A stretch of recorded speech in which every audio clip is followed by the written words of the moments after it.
नमस्कार। वीडियो को शुरू करने से पहले मैं आप सभी के साथ एक चीज़ शेयर करना चाहता हूं। अभी जून का महीना शुरू होने वाला है। आप क्लास 12th में हैं, तकरीबन आपके पास 7 महीने बचे हुए हैं जेईई मेन का पहला अटेम्प्ट देने में, जो कि जनवरी में होगा 24 महीनों में से। तो कई बार ऐसा लगता है कि हमने 17 महीने कहाँ चले गए, पता ही नहीं चला। क्लास 11 पूरी बर्बाद हो चुकी है, क्लास 12 का भी बैकलॉग बनने लगा है। क्या किया जाए इसका, क्या अभी भी टाइम है हमारे पास? तो एक चीज़ मैं आप सभी के साथ शेयर करना चाहूँगा भाई, कि अगर आपको नाकामयाब भी होना है ना, मेरे पिताजी हरदम ये बात कहते रहते हैं कि अगर आपको नाकामयाब भी होना है किसी चीज़ में, आपको लगता है कि इसमें तो नाकामयाबी है, भले नहीं है, 7 महीने बहुत ज़्यादा है, लोग 3-2 महीने में क्रैक कर लेते हैं जी, रगड़ के मेहनत अगर करा जाए तो। लेकिन अगर आपको लगे कि यार नाकामयाबी ही है इस चीज़ में, तो भी उसे इस तरीके से करिए कि जब आपका रिजल्ट आ जाए तो अगर आपसे किसी ने पूछा कि क्या आप इससे बेहतर कर सकते थे, तो आपका जवाब ना आए। मतलब आपने अपना बेस्ट दे दिया, अब इससे बेहतर कुछ हो ही नहीं सकता, भले कितना भी आए। वो मैटर करता है और वो आपको पूरा जेईई एग्जाम सिखाता है। समझ में आ गई? आपकी मेहनत की कैपेसिटी कितनी है, आप कितना झोंक सकते हो अपने आप को, ये सिखाता है बस जेईई। रिजल्ट मायने नहीं रखता। चलिए शुरू करते हैं।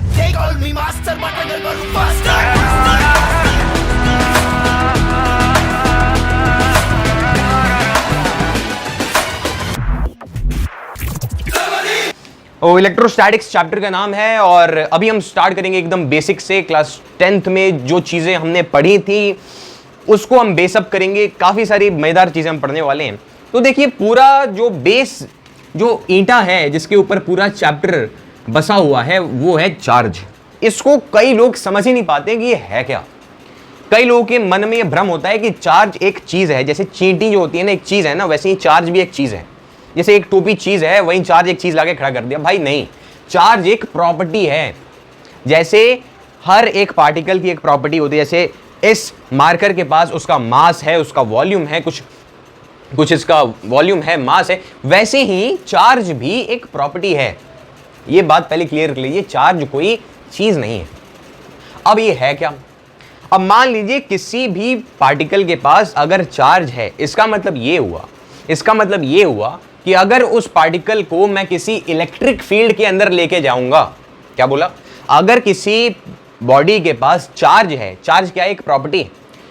तो अगर किसी बॉडी के पास चार्ज है और अगर मैं उस बॉडी को किसी इलेक्ट्रिक फील्ड के अंदर लेकर जाऊंगा, तो उस बॉडी के ऊपर फोर्स लगेगा। वो बॉडी एक फोर्स एक्सपीरियंस करेगी due to the property of charge. Clear होगी बात? एकदम क्लियर कर लीजिए इसे। चार्ज एक प्रॉपर्टी है किसी भी मैटर की जिसके पास मास है। याद रखना भाई कि अगर मास नहीं है किसी बॉडी पे तो नो चार्ज भी, मतलब चार्ज भी नहीं होगा। ये क्लियर कर लेना भाई, जिस बॉडी के पास मास होगा उसी बॉडी के पास चार्ज होगा। पहली चीज ये क्लियर कर लीजिए। देखिए, मन के जो भ्रम होते हैं आपको आज उतारेंगे। ये सारी चीजें अगर आप देखिए अभी नहीं क्लियर करेंगे और बाद में जब जेईई का पेपर आ जाएगा, आपसे पूछा जाएगा, आपने अगर तब गलत कर दिया, तब 2 साल बर्बाद हैं आपके। बहुत ही इंपॉर्टेंट चीज़ें जो कि आपको छोटी लग रही हैं, वो ध्यान देना। न्यूट्रल बॉडी, कई बार आप नाम सुनते होंगे। न्यूट्रल बॉडी के अंदर मैंने अगर आपसे पूछूंगा कि न्यूट्रल बॉडी पे कितना चार्ज होता है, 70% लोग कहेंगे इसके ऊपर जो चार्ज होगा वो 0 होगा। ये गलत बात है, ये गलत बात है। अरे भाई, चार्ज एक प्रॉपर्टी है, हर एक बॉडी के पास चार्ज होता है। पहली बात ये क्लियर करिए। कैसे बोला भाई? ध्यान देना। न्यूट्रल बॉडी के ऊपर चार्ज नहीं होता, ये तो एकदम रॉन्ग स्टेटमेंट है। क्यों? क्योंकि एक इलेक्ट्रॉन के ऊपर कुछ चार्ज होता है, एक प्रोटॉन के ऊपर भी कुछ चार्ज होता है। क्या ये बात समझ में आई? तो क्या किसी बॉडी के अंदर इलेक्ट्रॉन और प्रोटॉन नहीं होंगे? ऐसा हो ही नहीं सकता। हर एक बॉडी एटम से बनी हुई है और एटम के अंदर प्रोटॉन और इलेक्ट्रॉन है ही, मतलब चार्ज तो है। लेकिन न्यूट्रल बॉडी कहने का मतलब यह है कि उसके ऊपर का जो नेट चार्ज है ना, वो 0 होगा। ये करेक्ट स्टेटमेंट है। चार्ज 0 नहीं होगा, नेट चार्ज 0 होगा, टोटल चार्ज 0 होगा। क्या होगा? टोटल चार्ज उसके ऊपर का 0 होगा किसी बॉडी के पास। इसका मतलब यह हुआ कि अगर कोई बॉडी है, उसके ऊपर 10 प्रोटॉन है, तो उसके पास 10 इलेक्ट्रॉन भी होंगे, तब ये एक दूसरे को नलिफाई करके उसके ऊपर का नेट चार्ज 0 होगा, और तब मैं कहूंगा कि ये एक न्यूट्रल बॉडी है। क्लियर होगी बात? चलिए फिर बात करते हैं कंडक्टर्स की, कि भाई ये कंडक्टर क्या चीज है। तो एक होता है कंडक्टर, एक होता है इंसुलेटर। ये तो चीजें आपको पता है कि कंडक्टर वो है जो इलेक्ट्रिसिटी को कंडक्ट कर दे, और इंसुलेटर जो कंडक्ट ना करे। ऐसा होता क्यों है वो समझिए। वैसे आपको पता ही होगा कंडक्टर के अंदर जो है ना वो फ्री इलेक्ट्रॉन्स होते हैं। क्या होते हैं? Free electrons. अब फ्री इलेक्ट्रॉन्स और वैलेंस इलेक्ट्रॉन्स में भी फर्क है। यहां पर भी कई बच्चे मार खा जाते हैं, उन्हें लगता है कि यार वैलेंस इलेक्ट्रॉन तो फ्री इलेक्ट्रॉन है। नहीं भाई, फ्री इलेक्ट्रॉन का मतलब ये हुआ जो अपने वैलेंस शेल से इलेक्ट्रॉन कूद के पूरे कंडक्टर में घूम सकता है, फिर सकता है, वो होता है फ्री इलेक्ट्रॉन। और इलेक्ट्रॉन के ऊपर चार्ज है, तो चार्ज जो है मूव कर रहा है, मूव करने के चलते उसके अंदर करंट पास हो सकता है। तो ये हुई कंडक्टर की बात। जैसे हम आगे बात करेंगे कि किसी बॉडी को हम चार्ज कैसे करते हैं, तो जैसे कोई एक अगर कंडक्टर होगा, कोई एक कंडक्टर ये मान लीजिए है, उसके पास मैं अगर पॉजिटिवली चार्ज पार्टिकल लाता हूं, बहुत हाईली पॉजिटिवली चार्ज पार्टिकल लाता हूं, मैं बताऊंगा इसका मतलब क्या हुआ, नेगेटिवली चार्ज पार्टिकल का मतलब क्या हुआ मैं बताऊंगा आपको। लेकिन मान लीजिए अगर लाता हूं तो ये एक न्यूट्रल बॉडी था। क्या था? एक न्यूट्रल कंडक्टर है। कंडक्टर के अंदर फ्री इलेक्ट्रॉन्स हैं। अब फ्री इलेक्ट्रॉनों ने पॉजिटिवली चार्ज पार्टिकल को देखा। अब इलेक्ट्रॉनों की मन के अंदर लालसा जागी और वो इससे मिलने के लिए दौड़े चले आए कि देखा जाए कि कौन आया है।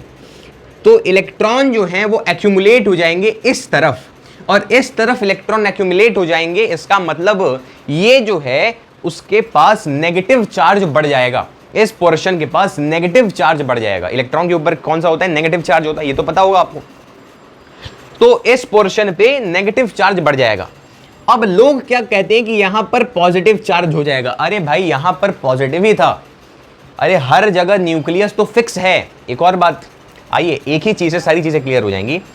जैसे आपने पढ़ा होगा ना कि न्यूक्लियस जो है वो अपना जगह फिक्स रखता है, और न्यूक्लियस के अंदर प्रोटॉन होता है और न्यूट्रॉन होता है, यानी प्रोटॉन कभी भी मूवमेंट नहीं करेगा। ये बात हरदम ध्यान रखना, प्रोटॉन कभी भी इस बॉडी से उस बॉडी पर नहीं जा सकता। अगर कोई जाएगा तो वो होगा इलेक्ट्रॉन। तो होता क्या है कि यहां पर जो है एटम्स चुपचाप बैठे हुए थे, लेकिन उसके ऊपर थे फ्री इलेक्ट्रॉन्स, उसके ऊपर थे फ्री इलेक्ट्रॉन्स। फ्री इलेक्ट्रॉनों ने पॉजिटिवली चार्ज पार्टिकल को देखा, तो यहां से फ्री इलेक्ट्रॉन कंडक्टर है ये, तो फ्री इलेक्ट्रॉन दौड़ के इधर चले आए, और उसी के चलते ये जो है इसके ऊपर जो पॉजिटिव चार्ज बढ़ गया, क्योंकि इलेक्ट्रॉन्स यहां से घट गए, तो इसलिए यहां पर क्या हो गया, यहां पर क्या हो गया, एक तरीके से डाइपोल टाइप का क्रिएट हो गया। इसके बारे में हम आगे चर्चा करेंगे, बस ये बता रहा था, इसकी कोई ज्यादा वैल्यू नहीं। अच्छा, कंडक्टर्स की बात होगी भाई कि फ्री इलेक्ट्रॉन होते हैं, और इंसुलेटर के पास क्या होता है? फ्री इलेक्ट्रॉन नहीं होता, इसके पास होते हैं वैलेंस इलेक्ट्रॉन। क्या होते हैं? वैलेंस इलेक्ट्रॉन होते हैं, उसमें कोई शक नहीं है, वैलेंस इलेक्ट्रॉन होते हैं उसमें कोई शक नहीं है। लेकिन ये चीज इंसुलेटर में नहीं हो पाएगी।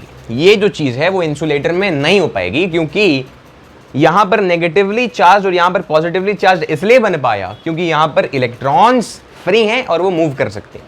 अच्छा, और देखा जाए, अब बात करते हैं कि किसी चीज को हम चार्ज कैसे करते हैं, किसी बॉडी पर हम चार्ज कैसे दे सकते हैं। एक ही तरीका है इलेक्ट्रॉन, और कोई तरीका नहीं है। अरे भाई किसी बॉडी को अगर आपको पॉजिटिवली चार्ज बनाना है तो एक ही तरीका है इलेक्ट्रॉन का लेना या देना। अब मान लीजिए ये कोई बॉडी है और ये कोई बॉडी है, ठीक है भाई। अब इस बॉडी को मुझे पॉजिटिवली चार्ज्ड बनाना है, इस बॉडी को मुझे पॉजिटिवली चार्ज बनाना है। तो लोग क्या कहते हैं, कई लोग, कुछ लोग, कि इसमें से प्रोटॉन लेके डाल लीजिए पॉजिटिव चार्ज हो जाएगा। अरे चाचा जान, पॉजिटिव चार्ज आप, अगर आपको किसी बॉडी को पॉजिटिवली चार्ज करना है तो आप प्रोटॉन नहीं दे सकते। प्रोटॉन तो कहीं जाएगा ही नहीं, वो चुपचाप एक जगह पे फिक्स होता है। अगर कोई मूवमेंट करेगा तो वो केवल और केवल इलेक्ट्रॉन्स होंगे। पहली बात ये क्लियर करी, ठीक है। अब कैसे किया जाए? देखिए, अगर इसको मुझे पॉजिटिवली चार्ज बनाना है तो इसके अंदर से मैं इलेक्ट्रॉन्स निकालूंगा। इलेक्ट्रॉन्स निकालने के चलते क्या होगा, मान लीजिए इसके पास 10 इलेक्ट्रॉन थे और 10 प्रोटॉन थे, इसमें से मैंने 5 इलेक्ट्रॉन निकाल दिए, तो बचे इसके पास 5 इलेक्ट्रॉन।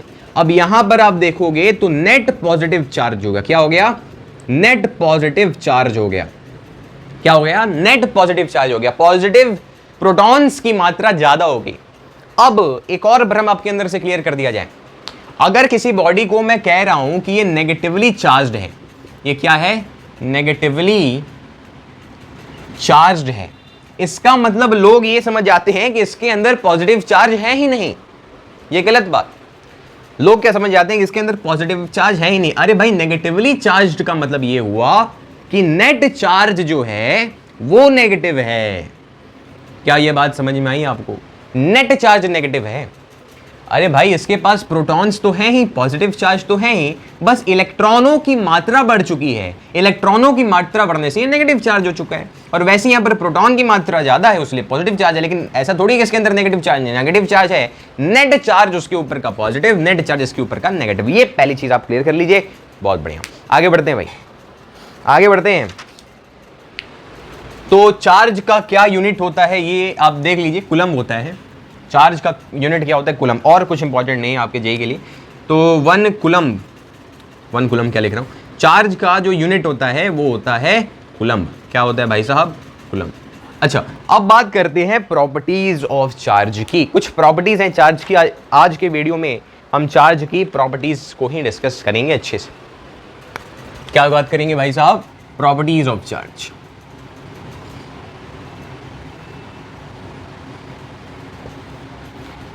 पहला जो प्रॉपर्टी है वो है कि चार्ज जो हैं वो स्केलर हैं या वेक्टर हैं। आप दिमाग लगाइए, थोड़ा सा दिमाग दौड़ाइए यार, चार्ज स्केलर है या वेक्टर है? तो जवाब आपका आएगा कि चार्ज होता है स्केलर। इसको फील कैसे करें, समझे कैसे? तो सिंपल सी बात है भाई साहब, एक बॉडी है, इसमें आपने 10 प्रोटॉन्स डाल दिए। ठीक है भाई, क्या हो गया? 10 प्रोटॉन्स डाल दिए। इसमें आपने और 12 प्रोटॉन्स डाल दिए। इसमें आपने और 12 प्रोटॉन्स डाल दिए। टोटल कितने प्रोटॉन्स हो जाएंगे? 22 प्रोटॉन्स। देखिए बहुत ही लुल्लू पुल्लू सा चीज मैं बता रहा हूं आपको, 22 प्रोटॉन्स हो जाएंगे। तो क्या आपने इसमें कुछ स्पेशल दिमाग लगाया? एक प्रोटॉन के ऊपर का जो चार्ज होता है वो 1.6 इंटू 10⁻⁻19 कूलम्ब होता है। तो जब 10 प्रोटॉन में कितना चार्ज होगा? इंटू 10 प्लस 12 प्रोटॉन में कितना चार्ज होगा? Into this. हाँ या ना? क्या ये दोनों जुड़ जाएंगे? आराम से भाई। 12 प्रोटॉन्स अगर जुड़ गए तो 12 प्रोटॉन, तो 22 प्रोटॉन के ऊपर का चार्ज भी जुड़ जाएगा, यानी ये स्केलर है। जहां भी सिंपल मैथ्स लग जाए वो स्केलर है भाई, स्केलर है। सिंपल एडिशन करना है आपके लिए बढ़िया है, कोई दिमाग नहीं लगाना।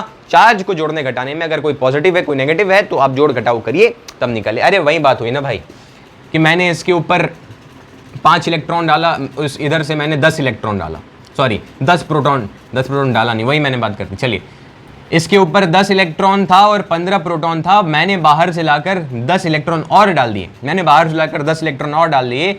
अब इसके पास 20 इलेक्ट्रॉन और 15 प्रोटॉन है। मैं देखूंगा नेट कितना है भाई, तो नेट आएगा आपका 5 इलेक्ट्रॉन ज्यादा है, यानी ये नेगेटिवली चार्ज है। ये आराम से आप स्केलर क्वांटिटी है, उसी लिए आप जोड़ घटाव कर सकते हैं। ठीक है, अब बहुत ही इंपॉर्टेंट एक चीज मैं आपको अब बताने जा रहा हूं, बहुत ही इंपॉर्टेंट चीज। जिसने इसे ध्यान में रख लिया वो काफी आगे चला गया, क्योंकि यहां पर कंफ्यूजन्स आते हैं। Charge is quantized. क्या बोला? Charge is quantized. अब ये क्वांटाइज्ड का मतलब क्या हुआ? क्वांटाइज्ड का मतलब ये हुआ कि चार्ज हरदम इंटीजर्स का मल्टीपल होगा, इंटीजर्स का मल्टीपल होगा। इसको काफी लोग अलग अलग तरीके से समझाते हैं, लेकिन मेरा तरीका एक सपाट है। क्या है जी? कि आप किसी बॉडी में से, बस ये ध्यान में रखना ना, पूरा क्वांटाइज क्लियर हो जाएगा। आप किसी बॉडी में से कम 1 इलेक्ट्रॉन निकाल सकते हैं, कम से कम 1 इलेक्ट्रॉन दे सकते हैं, इससे कम नहीं जा सकते। हाँ या ना? क्या आप किसी बॉडी में से आधा इलेक्ट्रॉन तोड़ के दे सकते हो? नहीं। इलेक्ट्रॉन से छोटा कोई पार्टिकल नहीं होता, ऐसा आपने पढ़ा है। वैसे आप देखेंगे तो उससे भी छोटे पार्टिकल्स डिस्कवर हो चुके हैं। हाँ, लेकिन चलिए, आप इलेक्ट्रॉन को भाई तोड़ नहीं सकते ना, 1 इलेक्ट्रॉन ही मैक्सिमम कम से कम दे सकते हो या ले सकते हो। ठीक है भाई, तो 1 इलेक्ट्रॉन के ऊपर का कितना चार्ज है? 1.6 इंटू 10⁻⁻19 कूलम। ओके, तो 1 इलेक्ट्रॉन के ऊपर कितना चार्ज हुआ? इतना। ये किसका मल्टीपल हुआ? 1 का मल्टीपल। आपने मान लीजिए 20 इलेक्ट्रॉन यहां से निकाल दिए, तो कितना चार्ज इसमें से निकला?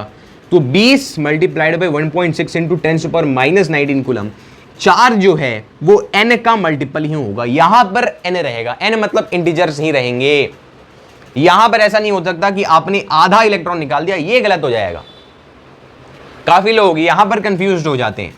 काफी लोग यहां पर कंफ्यूज हो जाते हैं कि अरे भैया ये तो 1.6 हो गया, आपने बोला कि मल्टीपल होगा। अरे यार 1.6 को यहां पर हटाइए, यहां पर 10 आएगा, 10 ऊपर में जाएगा तो ये 20 हो जाएगा ना, 10⁻20 हो जाएगा। तो 20 × 16 चार्ज क्वांटाइज्ड होगा। चार्ज कभी भी याद रखना फैक्टर्स में नहीं आएगा, फैक्टर्स में कभी नहीं आएगा चार्ज, हरदम याद रखना। एक इंपॉर्टेंट चीज मैं बता देता हूं कि एक कूलम्ब में कितने इलेक्ट्रॉन्स होते हैं, क्या ये पॉसिबल है? तो आइए देखते हैं, एक इलेक्ट्रॉन में कितने कूलम्ब होते हैं ये बता दो। तो 1.6 × 10⁻⁹ कूलम्ब, हाँ या ना? तो मैंने बोला एक कूलम्ब में कितने इलेक्ट्रॉन्स होंगे, डिवाइड कर दो यार, हाँ या ना? डिवाइड करने के बाद आएगा 6.25 × 10⁻18 इलेक्ट्रॉन्स। 6.25 × 10⁻18 इलेक्ट्रॉन होते हैं एक कूलम्ब में। पीछे वाले ने कहा कि ये देखिए फैक्टर में आ गया, मैंने कहा अरे ध्यान से देख भाई, यहां से पॉइंट हटाएगा 100 आएगा, 100 ऊपर जाएगा 20 आ जाएगा, 625 × 10⁻20 आ गया यार। कभी भी ये फैक्ट कभी भी क्या होगा, ये फ्रैक्शन में नहीं होगा, याद रखना भाई, ठीक है? बेसिक चीज मैं आपको बता दी। उसके बाद एक और चीज आपको मैं बताना चाहता हूं जो कि इंपॉर्टेंट चीज है, प्रॉपर्टी है कि चार्ज इज इनवेरिएंट। मजेदार चीज है जी, चार्ज इनवेरिएंट होता है, इसको समझा जाए। जैसे कहा गया था, एल्बर्ट आइंस्टाइन जी ने कहा था कि E = mc²। इसका मतलब ये क्या हुआ, इसका मतलब क्या हुआ कि एनर्जी मास कंजर्वेशन, जब हम किसी बॉडी को लाइट की स्पीड से ले जाते हैं, क्या करते हैं भाई साहब, जब हम किसी बॉडी को लाइट की स्पीड से ले जाते हैं तब उस बॉडी का जो मास है वो इनफाइनाइट हो जाता है। चेंज होता है तो सबको पता है, लेकिन कितना होता है, इनफाइनाइट। एक फॉर्मूला है उसका, मुझे वो फॉर्मूला याद नहीं है, मैं लिख के लाया हूं क्योंकि ये आपके जे के लिए इंपॉर्टेंट भी नहीं है भाई। तो मास जो है 1 - v²/c², ये होता है भाई साहब, ये है फॉर्मूला मास का। अगर आप किसी बॉडी को लाइट की स्पीड से लेकर, अगर उस बॉडी का जो वेलोसिटी है वो लाइट की स्पीड के बराबर हो गया, सी मतलब 3 × 10⁸ शायद होता है मीटर/सेकंड, तो अगर उसका वेलोसिटी लाइट की स्पीड के बराबर हो गया तो 1 - 1 0, किसी के भी डिवीजन में 0, यानी ये आ जाएगा इनफाइनाइट, उसका मास इनफाइनाइट हो जाता है। मतलब मास तो वेरिएंट हुआ, मतलब किसी ना किसी कंडीशन में मास बदल सकता है, लेकिन चार्ज को आप लाइट की स्पीड से ले जाइए या किसी के भी स्पीड से ले जाइए, कभी भी वो नहीं बदलने वाला है। चार्ज इनवेरिएंट है, कभी भी वेराई नहीं करेगा, ठीक है भाई? ये बात आपको याद रखनी चाहिए। तो आज का एक छोटा सा वीडियो था, इस पे हम रिस्पॉन्स थोड़ा चेक करना चाहते हैं। तो आपको ये वीडियो पसंद आया होगा तो पढ़ते रहिए, मचाते रहिए।